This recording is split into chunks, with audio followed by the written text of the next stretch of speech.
శివుడికి బోళాశంకరుడు, లయకారుడు, త్రినేత్రుడు, పరమేశ్వరుడు, శంకరుడు వంటి పేర్లతో పాటు త్రిపురారి అనే పేరు కూడా ఉంది. దీని వెనుక ఉన్న రహస్యాన్ని తెలుసుకుందాం. పురాణ శాస్త్రం ప్రకారం శివుడిని త్రిపురారి అని పిలుస్తారు. శివపురాణంలో వర్ణించబడిన ఒక ముఖ్యమైన కథ ఉంది. ఇందులో తారకాసురుడు అనే రాక్షసుడి ముగ్గురు కుమారుల గురించి చెప్పబడింది. ఈ ముగ్గురు కుమారుల పేర్లు విద్యున్మాలి, తారకాక్షుడు, కమలాక్షుడు. ఈ ముగ్గురు చాలా ధైర్యవంతులు. తారకాసురుడి దురాగతాల కారణంగా శివుడి కుమారుడు కార్తికేయుడు తారకాసురుడిని సంహరించినప్పుడు తండ్రి మరణంతో తనయులు తీవ్రంగా దుఃఖించారు. దుఃఖంతో తమ తండ్రి మరణానికి ప్రతీకారం తీర్చుకోవాలని భావించారు. రాక్షసులకు అపూర్వమైన వరం ఇచ్చిన బ్రహ్మదేవుడు తారకాసురుడి కుమారులు ముగ్గురు కఠోర తపస్సు చేసి బ్రహ్మదేవుడిని సంతోషపెట్టి వరంగా ఎగిరే నగరాలను నిర్మించుకున్నారు. ముగ్గురు రాక్షసులు 3 ఎగిరే నగరాలను నిర్మించుకున్నారు. 3 అద్భుతమైన నగరాలను నిర్మించడం బ్రహ్మదేవుని ఆదేశానుసారం మాయ అనే రాక్షసుడు ముగ్గురు రాక్షసుల కోసం 3 అద్భుతమైన నగరాలను నిర్మించాడు. తారకాక్షుడికి బంగారు నగరం, కమలాక్షుడికి వెండి నగరం, విద్యున్మాలి కోసం ఇనుప నగరం నిర్మించబడ్డాయి. ఈ 3 నగరాలను సమిష్టిగా త్రిపుర అని పిలుస్తారు. ఈ 3 నగరాలు ఆకాశంలో వేర్వేరు దిశల్లో ఎగురుతూనే ఉండేవి. ముగ్గురు రాక్షసులు దేవతలను, ప్రజలను, మునులను నానా ఇబ్బంది పెట్టేవారు. మళ్ళీ ఎగిరే నగరాలకు వెళ్ళిపోయేవారు. అయితే ఈ 3 నగరాలను చేయలరు.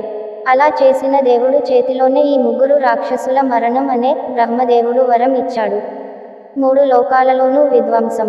ఈ 3 నగరాల రాక్షసులు తమ శక్తిని, వరాలను దుర్వినియోగం చేసి 3 లోకాలలో విధ్వంసం సృష్టించడం ప్రారంభించారు. వీరి దురాగతాలకు విసిగిపోయిన దేవతలు సహాయం కోసం బ్రహ్మ, విష్ణు, శివుడిని ప్రార్థించారు.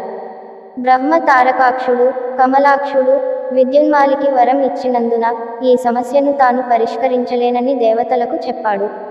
దీని తరువాత దేవతలందరూ శివుని వద్దకు వెళ్ళి అతని సహాయం కోసం ప్రార్థించారు. త్రిపుర నాశనము కొరకు శివుని ప్రార్థన. శివుడు దేవతల ప్రార్థనలను సంతసించిన త్రిపురను నాశనం చేస్తానని వారికి హామీ ఇచ్చాడు. అయితే 3 నగరాలు ఒకే వరుసలో వచ్చినప్పుడే త్రిపుర విధ్వంసం సాధ్యమవుతుందని కూడా ఆయన అన్నారు.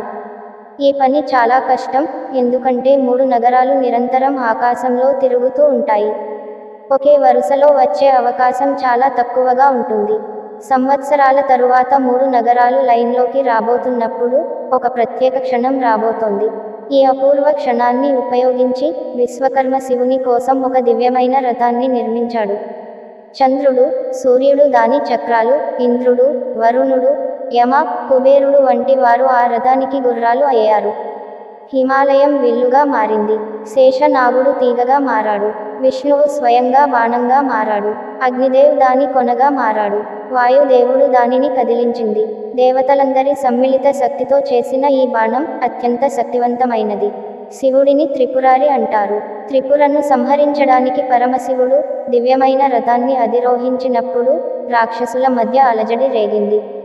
అప్పుడు దేవతలు, రాక్షసుల మధ్య భీకర యుద్ధం జరిగింది.